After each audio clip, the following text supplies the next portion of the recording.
ಹಾಯ್ನಾ hi welcome back to my YouTube channel. ಟ್ರೈನಲ್ಲಿ ಹೋಗ್ತಾ ಇದ್ದೀವಿ. ಥ್ಯಾಂಕ್ ಗಾಡ್ ನಮಗೆ 8:30ಗೆ ಟ್ರೈನ್ ಸಿಕ್ತು. 9 o'clock ಆಯಿತು ಟ್ರೈನು ಮೆಜೆಸ್ಟಿಕ್ಕಿಂದ ಬಿಡೋ ಅಷ್ಟೊತ್ತಿಗೆ, ಅಂದರೆ ಕೆಂಪೇಗೌಡ ರೈಲ್ವೆ ಸ್ಟೇಷನಿಂದ ಬಿಡೋ ಅಷ್ಟೊತ್ತಿಗೆ. ನೋಡಿ ಹರ್ಷಣ ಎಲ್ಲಿ ಕುಂತ್ಕೊಂಡಿದ್ದಾನೆ ಅಂತ. ನಾವು ಕೆಳಗಡೆ ಕುಂತ್ಕೊಂಡಿದ್ದೀವಿ, ಹರ್ಷಣ ನಿದ್ದೆ ಮಾಡಬೇಕಂತೆ. ನನ್ನ ಮಗಳು ಕುಂತ್ಕೊಂಡು ಕೆಳಗಡೆ ಓದ್ತಾ ಇದ್ದಾಳೆ. ಸೊ ವಿಂಡೋ ಸೀಟ್ ಬೇರೆ ಸಿಕ್ಕಿದೆ, ಗಾಳಿ ತಣ್ಣಗೆ ಬೀಸ್ತಾ ಇದೆ. ನನ್ನ ಮಗಳಿಗೆ ನೆಕ್ಸ್ಟ್ ಡೇ ಎಕ್ಸಾಮ್ ಇರೋದ್ರಿಂದ ಮ್ಯಾಥ್ಸ್ ಬುಕ್ನ ಕ್ಯಾರಿ ಮಾಡಿದ್ದಾಳೆ. ಸೊ ನೆಕ್ಸ್ಟ್ ಡೇ ಮ್ಯಾಥ್ಸ್ ಇರೋದ್ರಿಂದ ಸೊ ಓದ್ತಾ ಇದ್ದಾಳೆ. ಅವಳಿಗೆ ಟೈಮ್ ವೇಸ್ಟ್ ಮಾಡೋದು ಇಷ್ಟ ಇಲ್ಲ. ಅವಳು ಎಲ್ಲೋದ್ರೂ ಕೂಡ ಬುಕ್ಸನ್ನು ಕ್ಯಾರಿ ಮಾಡೋ ಅಂಥದ್ದು ಮತ್ತು ಬುಕ್ಸ್ ಓದೋ ಅಂಥದ್ದು ಅವಳದು ಹ್ಯಾಬಿಟ್ಸು. ನೋಡಿ ಹೇಗಿದೆ, ವಾವ್! ನೇಚರ್ ಮಧ್ಯೆ ಟ್ರೈನಲ್ಲಿ ವಿಂಡೋ ಸೈಟಲ್ಲಿ ಕೂತ್ಕೊಂಡು ಈ ರೀತಿ ಎಂಜಾಯ್ ಮಾಡ್ಕೊಂಡು ಹೋಗೋದಿದೆಯಲ್ಲ, ಎಷ್ಟು ಚೆನ್ನಾಗಿರುತ್ತೆ ಅಲ್ವಾ. ಮೆಜೆಸ್ಟಿಕ್ ಟು ಮೈಸೂರು ಮಧ್ಯದಲ್ಲಿ ಇರ್ತಕ್ಕಂಥ ಏನು ಮಂಡ್ಯ ಆಗಿರ್ಬೋದು, ರಾಮನಗರ ಆಗಿರ್ಬೋದು, ಚನ್ನಪಟ್ಟಣ ಆಗಿರ್ಬೋದು, ಎಂಥ ನೇಚರು, ಬೆಟ್ಟ ಗುಡ್ಡ ಪ್ರದೇಶಗಳಲ್ಲಿ ನಾವು ಹೋಗೋ ಥರ ಫೀಲನ್ನು ಕೊಡುತ್ತೆ. ಆ ತಂಪು ಗಾಳಿ, ಆ ಒಂದು ಕೂಲಾಗಿರ್ತಕ್ಕಂಥ ಫ್ರೆಶ್ ಏರು, ಅದರಲ್ಲೂ ನಾವು ಬೆಳಿಗ್ಗೆ ಹೋಗ್ತಾ ಇರೋ ಅಂಥದ್ದು, ಬಿಸಿಲು ಅಷ್ಟಾಗಿ ಇಲ್ಲ.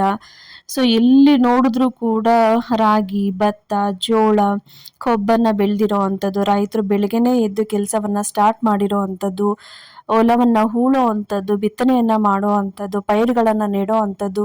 ಈ ದೃಶ್ಯವನ್ನೆಲ್ಲ ನಾವು ಕಣ್ ತುಂಬಿಸ್ಕೊಂಡು ಹೋಗ್ತಾ ಇದ್ರೆ ನಿದ್ದೆ ಬರ್ತಾ ಇದ್ರು ಕೂಡ, ಆ್ಯಕ್ಚುಲಿ ನಾವು 3 ಗಂಟೆಗೆ ಎದ್ದು ರೆಡಿಯಾಗಿ ಬಂದಿರೋ ಅಂಥದ್ದು, ನಿದ್ದೆ ಮಾಡಬೇಕು ಅಂತ ಅನ್ನಿಸ್ತಾನೇ ಇಲ್ಲ. ಹರ್ಷಣ್ಣ ಮಾತ್ರ ಚೆನ್ನಾಗಿ ನಿದ್ದೆ ಮಾಡಿದ್ರು. ನಾವು ನೋಡಿ ನೇಚರ್ನ ನೋಡಿಕೊಂಡು ವಿಂಡೋ ಸೈಡಲ್ಲಿ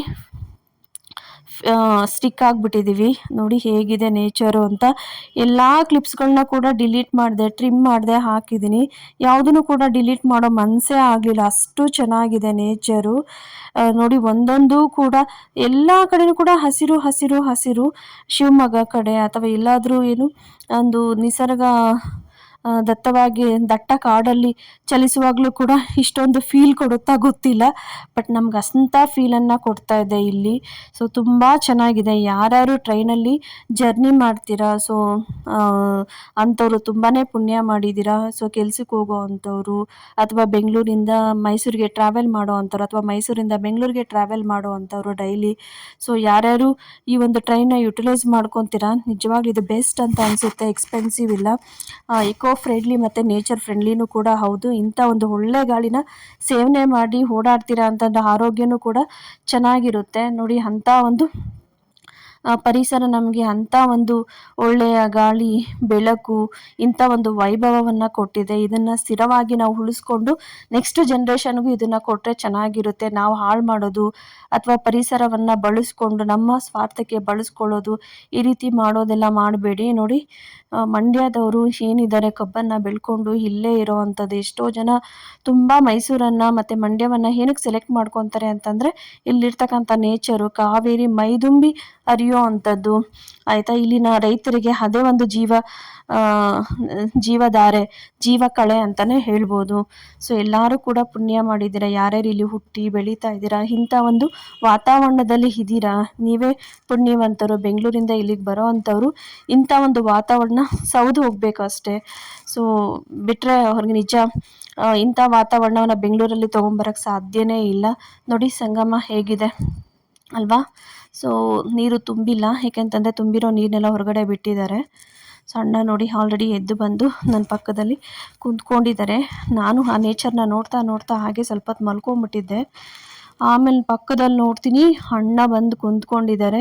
ಅಣ್ಣ ನನ್ನ ಡಿಸ್ಟರ್ಬ್ ಮಾಡೋದು ಬೇಡ ಅಂತ ಅಂದ್ಕೊಂಡ್ರು. ನೋಡಿ ಹೀಗೆ ವಿಡಿಯೋವನ್ನು ತೋರಿಸ್ಕೊಂಡೇ ಮಲ್ಕೊಂಡಿದ್ದೀನಿ. ನನಗೆ ಅದು ಕೂಡ ನನಗೆ ಗೊತ್ತಿಲ್ಲ. ಅಣ್ಣ ನನ್ನ ಸಡನ್ನಾಗಿ ಎದ್ದು ನೋಡಿದಾಗ ಅಣ್ಣ ಪಕ್ಕದಲ್ಲಿ ಇರೋದು ನೋಡಿ ಶಾಕ್ ಆಯಿತು.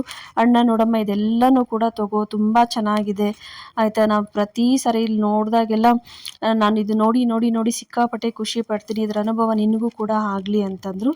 ಆದರೆ ಬರ್ತಾ ನೋಡಿ ಅಣ್ಣ ಮೊಬೈಲೆಲ್ಲ ನೋಡಿಕೊಂಡು ರೇಖಾ ಬಗ್ಗೆ ಹೇಳೋಕ್ಕೆ ಸ್ಟಾರ್ಟ್ ಮಾಡಿದ್ರು. ಹಾಗೆ ಬರ್ತಾ ಒಂದು ಕಡೆ ಏನಾಯಿತು ಅಂದರೆ ಔಟರ್ ಹಾಕ್ಬಿಟ್ರು. ಔಟರ್ ಅಂತಂದರೆ ನಿಮಗೆಲ್ಲ ಗೊತ್ತಿರ್ಬೋದೇನೋ ಗೊತ್ತಿಲ್ಲ. ಒಂದು ಟ್ರೈನು ಬರಬೇಕಾದ್ರೆ ಇನ್ನೊಂದು ಟ್ರೈನು ಆಪೋಸಿಟ್ ಬರೋಕ್ಕಿಂತ ಮುಂಚೆ ಒಂದು ಜಾಗದಲ್ಲಿ ಒಂದು ನಿಲ್ದಾಣದಲ್ಲಿ ನಿಲ್ಲಿಸಬೇಕಾಗುತ್ತೆ. ಆ ಒಂದು ಟ್ರೈನು ಹೋಗೋವರೆಗೂ ಅದೊಂದು ಸಿಗ್ನಲ್ ಕೊಡ್ತಾರೆ. ಆ ಸಿಗ್ನಲ್ ಕೊಟ್ಟಾದ್ಮೇಲೆ ಈ ಟ್ರೈನ್ ಮೂವ್ ಆಗಬೇಕಾಗುತ್ತೆ. 1 ಅವರ್ ನಾವು ಅಲ್ಲಿ ವೆಯ್ಟ್ ಮಾಡಿದ್ದೀವಿ ಆಯಿತಾ, ಆ ಟ್ರೈನು ಹೋಗಬೇಕು ಅಂತ ಅಂದಾಗ. ಸೊ ಯಾವಾಗಲೂ 3 ಅವರ್ಸ್ ಜರ್ನಿ ಇರೋದು, 3.5 ಅವರ್ 3:45 ಮಿನಿಟ್ಸು ಜರ್ನಿ ಆಯಿತು. ಸೊ ಫೈನಲಿ ನಾವು ಮೈಸೂರನ್ನ ಬಂದು ಸೇರಿದ್ವಿ. ನೋಡಿ ಮೈಸೂರು ಜಂಕ್ಷನ್. ಅಣ್ಣ ನೋಡಮ್ಮ ಮೈಸೂರು ಜಂಕ್ಷನ್ ಬಂತು, ನೀನು ಮೈಸೂರು ಏನು ರೈಲ್ವೆ ಸ್ಟೇಷನ್ನ ನೋಡಿದ್ಯಾ ಇಲ್ವಾ ಅಂತ. ನಿಜವಾಗ್ಲೂ ಹೇಳ್ತಾ ಇದ್ದೀನಿ, ನಾನು ಮೈಸೂರು ರೈಲ್ವೆ ಸ್ಟೇಷನ್ ನೋಡೇ ಇಲ್ಲ. ಸೊ ಫೈನಲಿ ಇಳಿದ್ವಿ. ಅಣ್ಣ ನಮ್ಮನ್ನು ಫಾಲೋ ಮಾಡ್ಕೊಂಡು ಬಾಮ್ಮ ನೀವು ವಿಡಿಯೋ ತಕ್ಕೊಂಡು ಅಂದರು. ನೋಡಿ ಫಾಲೋ ಮಾಡ್ಕೊಂಡು ಹೋಗ್ತಾ ಇದ್ದೀನಿ. ಅಣ್ಣ ಹೋಗೋ ಜಾಗ ಮೈಸೂರಲ್ಲಿ ಯಾವುದೋ ಒಂದು ಲೇಔಟು. ಅಲ್ಲಿ ಏನಕ್ಕೆ ಹೋಗ್ತಾ ಇದ್ದೀವಿ ಅಂತಂದರೆ ರೇಖಾದು ಶ್ರಾದ್ದ ಇದೆ. ಶ್ರಾದ್ದ ಅಂತಂದರೆ ಹೇಳಿದ್ನಲ್ಲ, ಆಕೆ ಸತ್ತು ಇಲ್ಲಿಗೆ 2 ವರ್ಷ ಆಗಿದೆ. ಆಕೆಯ ಒಂದು ನಕ್ಷತ್ರದ ಆಧಾರದ ಮೇಲೆ ಯಾವ ದಿನ ಸತ್ತರೋ ಆ ಒಂದು ಸತ್ತಿರೋ ನಕ್ಷತ್ರದ ಆಧಾರದ ಮೇಲೆ ಆ ತಿಂಗಳಲ್ಲಿ ಆ ನಕ್ಷತ್ರ ಯಾವಾಗ ಬರುತ್ತೆ, ಆ ವರ್ಷದಲ್ಲಿ ಆ ತಿಂಗಳಲ್ಲಿ ನಕ್ಷತ್ರ ಯಾವಾಗ ಬರುತ್ತೆ ಆವಾಗ ಶ್ರಾದ್ದವನ್ನು ಮಾಡೋ ಅಂಥದ್ದು. ಸೊ ಮೈಸೂರಲ್ಲಿ ಮಾಡಬೇಕು ಅಂತ ಅಣ್ಣ ಮೈಸೂರಲ್ಲಿ ಪ್ರತಿ ವರ್ಷ ಮೈಸೂರಲ್ಲೇ ಮಾಡೋ ಅಂಥದ್ದು. ಸೊ ಮೈಸೂರಲ್ಲಿ ಮಾಡೋದಕ್ಕೆ ನನ್ನ ಪ್ರತಿ ಸಾರಿ ಕರೆದ್ರು. ಅಂದರೆ ಅಮ್ಮಂದು ಮಾಡಬೇಕಾದ್ರೂ ಕರೆದ್ರು, ರೇಖುಂದು ಮಾಡಬೇಕಾದ್ರೂ ಕರೆದ್ರು ಹೋದ ವರ್ಷ. ಅದಕ್ಕಿಂತ ಹೋದ ವರ್ಷ ಅಮ್ಮಂದು ಮಾಡಬೇಕಾದ್ರೂ ಕರೆದ್ರು, ಬಟ್ ನಾನು ಬರಲಿಲ್ಲ. ಈ ವರ್ಷ ಏನಾದರೂ ಆಗಲಿ ನಾನು ಬಂದೇ ಬರ್ತೀನಣ್ಣ ಅಂತ ಹೇಳಿದೆ. ನೋಡಿ ಕೆಳಗಡೆ ನಾವು ಹೋಗಬೇಕಾದ್ರೆ ಏನು ಒಂದು ಕೆಳಗಡೆ ಅಂಡರ್ ಗ್ರೌಂಡ್ ಪಾಸ್ ಆಗ್ತೀವಲ್ಲ ರೈಲ್ವೆ ಜಂಕ್ಷನಿಂದ, ನೋಡಿ ಎಲ್ಲ ಒಂದು ಹಂಪಿ ಆಗಿರಲಿ, ಬೇಲೂರು ಆಗಿರಲಿ, ಹಳೇಬೀಡು ಆಗಿರಲಿ, ದಸರಾದಾಗಿರಲಿ ಅಥವಾ ಕರಗದಾಗಿರಲಿ, ಪ್ರತಿಯೊಂದು ಕೂಡ ಒಂದು ಕರ್ನಾಟಕದ ಗತ ವೈಭವವನ್ನು ಸಾರೋ ರೀತಿಯಲ್ಲಿ ಕೆತ್ತನೆಗಳನ್ನು, ಕಲೆಯನ್ನು ಬಿತ್ತುವ ಒಂದು ವ್ಯವಸ್ಥೆಯನ್ನು ಮಾಡಿದ್ದಾರೆ. ಸೊ ಪ್ರತಿಯೊಂದು ಕಲಾತ್ಮಕತೆಯನ್ನು ನೋಡಿ ಎಷ್ಟು ಖುಷಿ ಪಡಬೇಕು ಗೊತ್ತಾ. ಜಸ್ಟ್ ವಿಡಿಯೋದಲ್ಲಿ ಹೇಗೆ ಕಾಣ್ತಾ ಇದೆಯೋ ಗೊತ್ತಿಲ್ಲ, ನಾವು ಹೋಗ್ತಾ ಇದ್ರೆ ಯಾವುದೋ ಒಂದು ಅರಮನೆಗೆ ಅಥವಾ ಯಾವುದೋ ಒಂದು ಎಕ್ಸಿಬಿಷನ್ಗೆ ಕಲೆಯ ಒಂದು ಪ್ರದರ್ಶನವನ್ನು ನೋಡೋದಕ್ಕೆ ಹೋಗ್ತಾ ಇದ್ದೀವಿ ಅಂತ ಅನಿಸುತ್ತೆ. ಅಷ್ಟು ಚೆನ್ನಾಗಿದೆ. ಈ ರೀತಿ ಎಲ್ಲ ಕಡೆ ಮಾಡೋದ್ರಿಂದ ನಮ್ಮ ಸಂಸ್ಕೃತಿಯನ್ನು ಇನ್ನೂ ಎತ್ತಿ ಸಾರುವಂತಹ ಕೆಲಸ ಇನ್ನೂ ಹೆಚ್ಚಾಗ್ತಾ ಇರುತ್ತೆ. ನಮ್ಮೆಲ್ಲರಿಗೂ ಕೂಡ ಕನ್ನಡದ ಮೇಲೆ ಇರ್ತಕ್ಕಂಥ ಪ್ರೇಮ, ಗೌರವ ಇನ್ನೂ ಕೂಡ ಹೆಚ್ಚಾಗುತ್ತೆ. ತುಂಬ ಚೆನ್ನಾಗಿದೆ. ನೋಡಿ ಅಲ್ಲಿಂದ ಹೊರಗಡೆ ಬಂದಾದ್ಮೇಲೆ ನಾವು ಆಟೋವನ್ನು ಹಿಡಿಬೇಕು. ಅಣ್ಣ ಆಟೋ ಹಿಡಿಬೇಕು ಅಂತ ಅಥವಾ ಆಟೋವನ್ನು ಕರೆಯೋದಕ್ಕೆ ಮಾಡ್ತಾಯಿದ್ದಾರೆ. ಈವನ್ ಅಣ್ಣಗೂ ಕೂಡ ಅಡ್ರೆಸ್ಸು ಗೊತ್ತಿಲ್ಲ. ಸೊ ಅವರು ಡೈರೆಕ್ಟಾಗಿ ನೀವು ಆಟೋ ಹತ್ತಾದ್ಮೇಲೆ ನಾನು ಹೇಳ್ತೀನಿ ಅಂತ ಹೇಳ್ತಾ ಇದ್ದಾರೆ. ಬೆಂಗಳೂರಲ್ಲೆಲ್ಲ ನಾವೇನು ಮಾಡ್ತೀವಿ ಅಂತಂದರೆ ಓಲೋ ಬುಕ್ ಮಾಡ್ಕೊತೀವಿ, ಇಲ್ಲ ಅಂತಂದರೆ ಯಾವುದೋ ಒಂದು ಆಟೋನ ಕೇಳ್ತೀವಿ ಇಂಥ ಜಾಗಕ್ಕೆ ಹೋಗಬೇಕು ಬನ್ನಿ ಅಂತ. ಬಟ್ ಇಲ್ಲಿ ಅಲ್ಲೇನಾಗುತ್ತೆ, ನಾವು ಓಲೋದಲ್ಲಿ ಎಷ್ಟು ಚಾರ್ಜ್ ಬರುತ್ತೆ ಅದನ್ನು ನಾವು ಫಿಕ್ಸ್ ಆಗಿರೋ ಅಂಥದ್ದನ್ನ ಪೇ ಮಾಡ್ತೀವಿ. ಬಟ್ ಇಲ್ಲಿ ಹಾಗಲ್ಲ ಆಯಿತಾ. ಅಲ್ಲಿ ಒಂದು ಕೌಂಟರ್ ಇರುತ್ತೆ.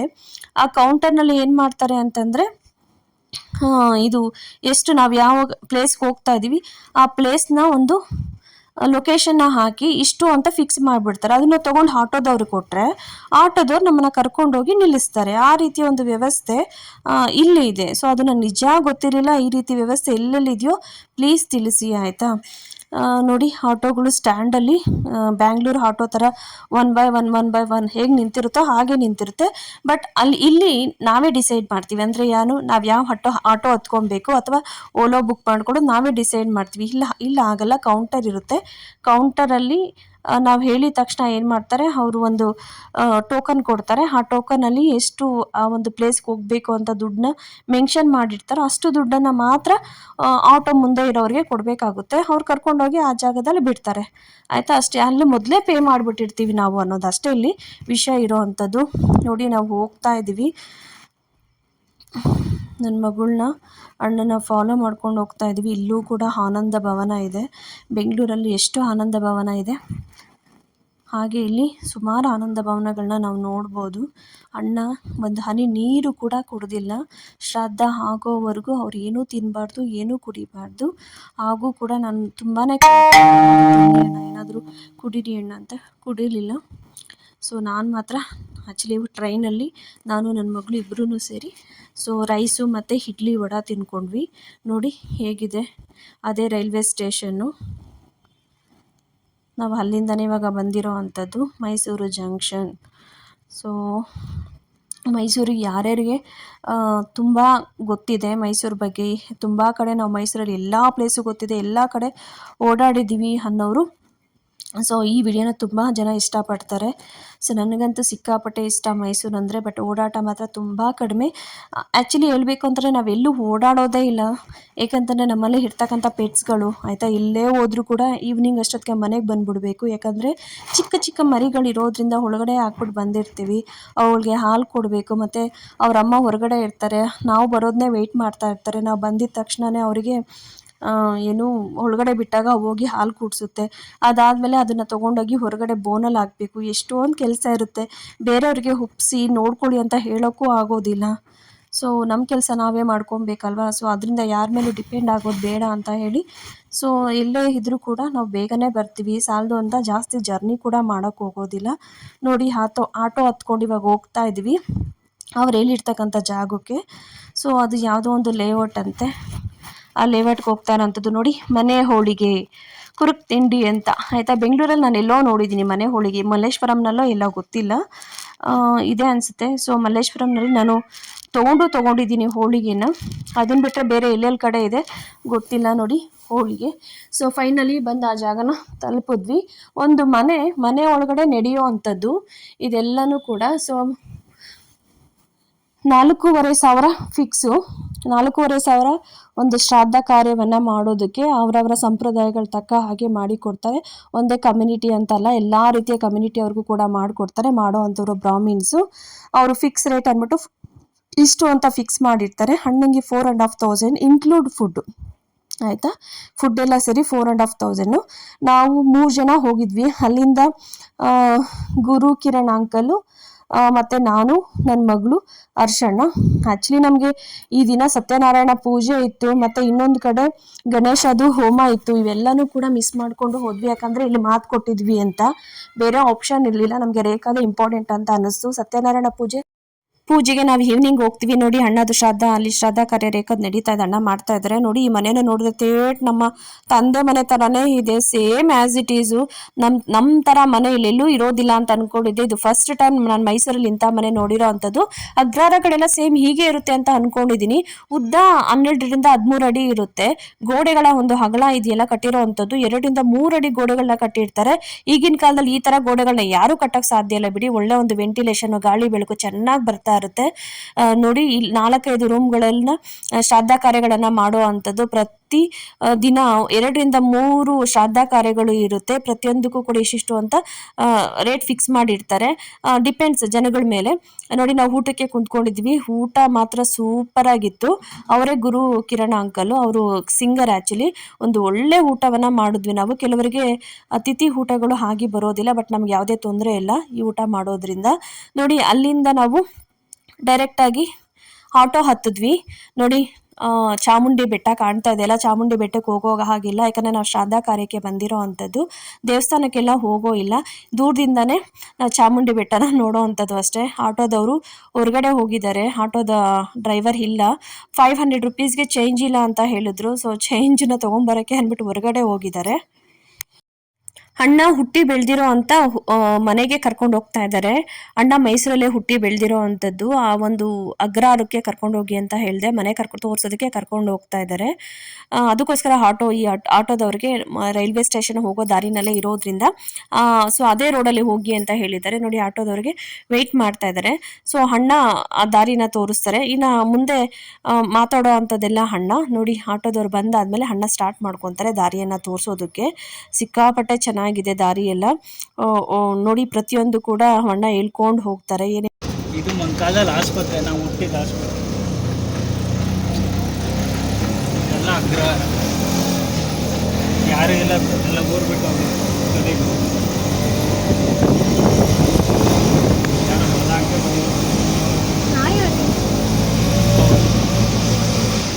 ಅಲ್ಲಿ ಕಾರ್ ಹತ್ರ ಇದು ಮನೆ ಇಲ್ಲೇ ಸರ್, ಇಲ್ಲೇ ಇದೇನಾ? 2 ನಿಮಿಷ. ಇದೇ ಮನೆ. ಫೋಟೋ ತಗೊಳ್ಳಿ. ಸುಡಿ ನೀನು ಮನೆ ಈ ಥರ ಮನೆಗಳು ನೋಡಿಲ್ಲ. ನೋಡಲಿ ಟ್ರೈನ್ ಹೋಗ್ತಾ ಇರುತ್ತೆ. ಹೊರಗಡೆ ಹೋಗ್ಬೋದಾ? ಹಾಂ ಪಾಪ ಅವ್ರು ಕಾಯೋಕ್ಕಾಗಲಿಲ್ಲ, ರೋಡ್ ಜಾಮ್ ಆಗುತ್ತೆ. ಇಲ್ಲಿಂದ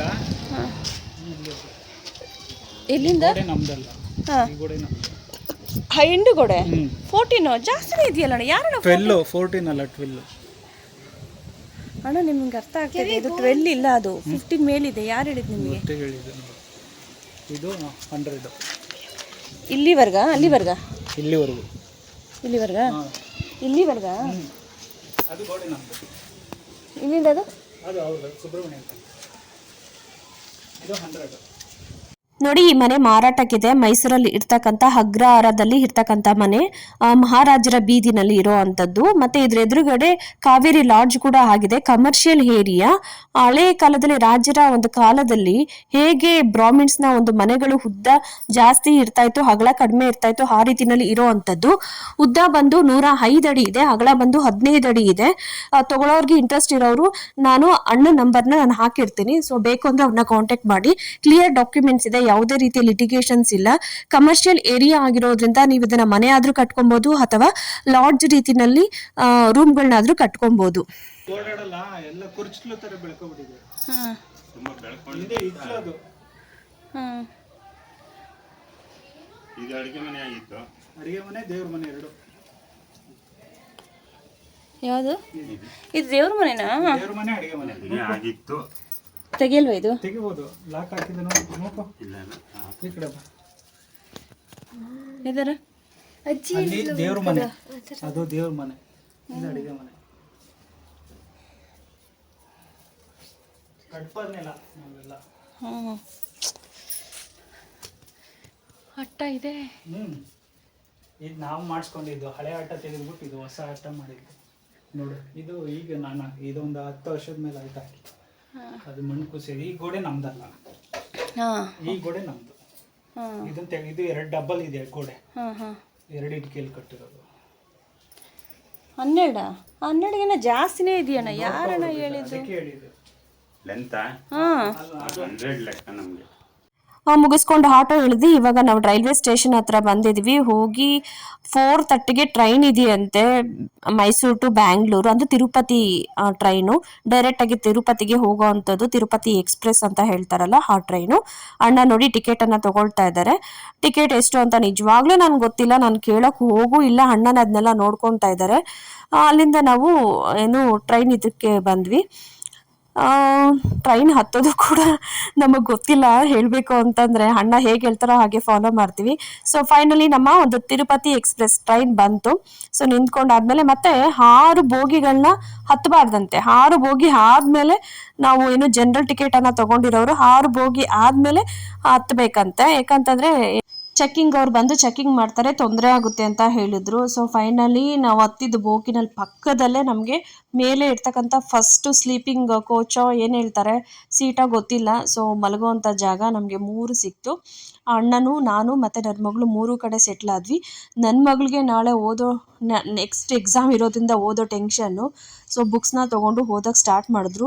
ನಾನಂತೂ ಮೈಸೂರಲ್ಲಿ ಮಲಗಿರೋಳು ಅಪ್ ಟು 9 ಬರೋವರೆಗೂ ಎದ್ದೇಳೇ ಇಲ್ಲ, ಅಷ್ಟು ನಿದ್ದೆ ಮಾಡಿದ್ದೀನಿ. ಯಾಕಂದರೆ ಗಡತ್ತಾಗಿ ಬೇರೆ ತಿಂದ್ಬಿಟ್ಟಿದ್ವಲ್ಲ, ಒಳ್ಳೆ ನಿದ್ದೆ ಮಾಡಬೇಕು ಅಂತ ಅನಿಸ್ತಾ ಇತ್ತು. ಆ ಒಂದು ತಂಪು ಗಾಳಿ, ಅಬ್ಬಾ ಅದ್ರಲ್ಲಿ ನಿದ್ದೆ ಮಾಡಿದ್ರೆ ಮಜನೋ ಮಜಾ. ಒಳ್ಳೆ ನಿದ್ದೆ ಅಂತೂ ಮಾಡಿದೆ. ಸೊ ಅಣ್ಣ ನನ್ನನ್ನು ಹೆಬ್ರಿಸೋ ಕೂಡ ಹೋಗಲಿಲ್ಲ. 9 ಎದ್ದು ನೋಡಿದ್ರು ಜನ. ಟ್ರೈನ್ ಫುಲ್ಲು ತುಂಬೋಗ್ಬಿಟ್ಟಿತ್ತು. ತಿರುಪತಿ ಎಕ್ಸ್ಪ್ರೆಸ್ ಆಗಿರೋದ್ರಿಂದ, ಸಂಡೇ ಆಗಿರೋದ್ರಿಂದ ತುಂಬ ಜನ ಹತ್ತಿದ್ರು. ತುಂಬ ಕಂಜೆಸ್ಟೆಡ್ ಆಗಿ ಇತ್ತು. ಮತ್ತು ಮಕ್ಕಳನ್ನೆಲ್ಲ ಮೇಲೆ ಕುಂಡ್ರಿಸ್ಬಿಟ್ಟಿದ್ರು. ನಾನು ಮಲ್ಕೊಂಡಿರೋ ಜಾಗದಲ್ಲೂ ಕೂಡ ಬ್ಯಾಗ್ಗಳನ್ನ ಇಟ್ಟಿದ್ರು. ಓಕೆ. ಸೊ ಫೈನಲಿ ಮ್ಯಾಥ್ಸ್ ಇರೋದ್ರಿಂದ ನನ್ನ ಮಗಳಿಗೆ ನೆಕ್ಸ್ಟ್ ಎಕ್ಸಾಮು. ಅಣ್ಣನ ಹತ್ರ ಡಿಸ್ಕಸ್ ಮಾಡೋಕ್ಕೆ ಸ್ಟಾರ್ಟ್ ಮಾಡಿದ್ಲು. ಅಣ್ಣನ ಹತ್ರ ಡೌಟ್ ಕೇಳ್ತಾ ಇದ್ಲು. ನನ್ನ ಹತ್ರ ಕೇಳೋದಕ್ಕೆ ನಾನು ಮಲಗಿಬಿಟ್ಟಿದ್ನಲ್ಲ, ನನ್ನ ಡಿಸ್ಟರ್ಬ್ ಮಾಡಬಾರ್ದು ಅಂತ. ಇಬ್ಬರು ಒಂದು ಕಾನ್ವರ್ಸೇಷನ್ ಮಾಡಿದ್ರು. ಇಲ್ಲಿಂದ ಅಣ್ಣ ಮೆಜೆಸ್ಟಿಕ್ಕಲ್ಲಿ 20 ಪ್ಲಾಟ್ಫಾರ್ಮಲ್ಲಿ ಹೆಸರುಘಟ್ಟ ಬಸ್ಸನ್ನು ಹತ್ತಿ ಹೋಗಬೇಕು. ನಾವು ಯಲಹಂಕ ಬಸ್ಸನ್ನು ಹತ್ತಿ ಹೋಗಬೇಕು. ಫಸ್ಟೇ ಮಾತಾಡ್ಕೊಂಡಿದ್ವಿ ಏನಾದ್ರು ತಿನ್ನೋಂಗಿದ್ರೆ ತಿನ್ನೋಣ ಅಂತ. ಬಟ್ ಯಾರಿಗೂ ಹೊಟ್ಟೆ ಹಸಿತಾ ಇರಲಿಲ್ಲ. ಅಟ್ಲೀಸ್ಟ್ ಕಾಫಿ ಟೀ ಕುಡಿಯೋದು ಕೂಡ ಟೈಮ್ ಇರಲಿಲ್ಲ. ಯಾಕಂದರೆ ನಾವು ಮೆಜೆಸ್ಟಿಕ್ ರೀಚ್ ಆಗೋ ಅಷ್ಟೊತ್ತಿಗೆ 9 o'clock ಏನೋ ಆಗೋಗ್ಬಿಟ್ಟಿತ್ತು. ಇನ್ನು ತಿನ್ಕೊಂಡು ಮತ್ತು ಕಾಫಿ ಎಲ್ಲ ಕುಡ್ಕೊಂಡಿದ್ದರೆ ಟೈಮ್ ಆಗಿಬಿಡುತ್ತೆ. ಫಸ್ಟ್ ಬಸ್ಗಳನ್ನ ಹತ್ತೋಣ ಅಂತ ಡಿಸೈಡ್ ಮಾಡಿದ್ವಿ. ನೋಡೋಣ ಅಂತ ಅಂದ್ಕೊಂಡು ಇಲ್ಲಿಂದ ನಾವು ಮೆಜೆಸ್ಟಿಕ್ ಪ್ಲ್ಯಾಟ್ಫಾರ್ಮ್ ಬಂದ್ವಿ. 20 ಪ್ಲ್ಯಾಟ್ಫಾರ್ಮ್ ಬರೋಷ್ಟೊತ್ತಿಗೆ ಅಣ್ಣನಿಗೆ ಬಸ್ ಸಿಕ್ತು. ನಮಗೂ ಕೂಡ ಡೈರೆಕ್ಟ್ ಯಲಹಂಕ ಬಸ್ ಸಿಕ್ತು. ಸೊ ಹತ್ಕೊಂಡು ನೋಡಿ ನಾವು ಯಲಹಂಕಾಗೆ ಹೋಗ್ತಾ ಇದ್ದೀವಿ. NES ಇಳ್ಕೊಂಡ್ರೆ ಸಾಕು, ನಾವು ಅಲ್ಲಿಂದ ಆಟೋದಲ್ಲಿ ಹೋಗೋಣ ಅಂತ ಅಂದ್ಕೊಂಡು ನಾವು NES ಬಸ್ನ ಹತ್ತಿದ್ದೀವಿ. So finally we are on the way to Yelahanka. Thank you for watching.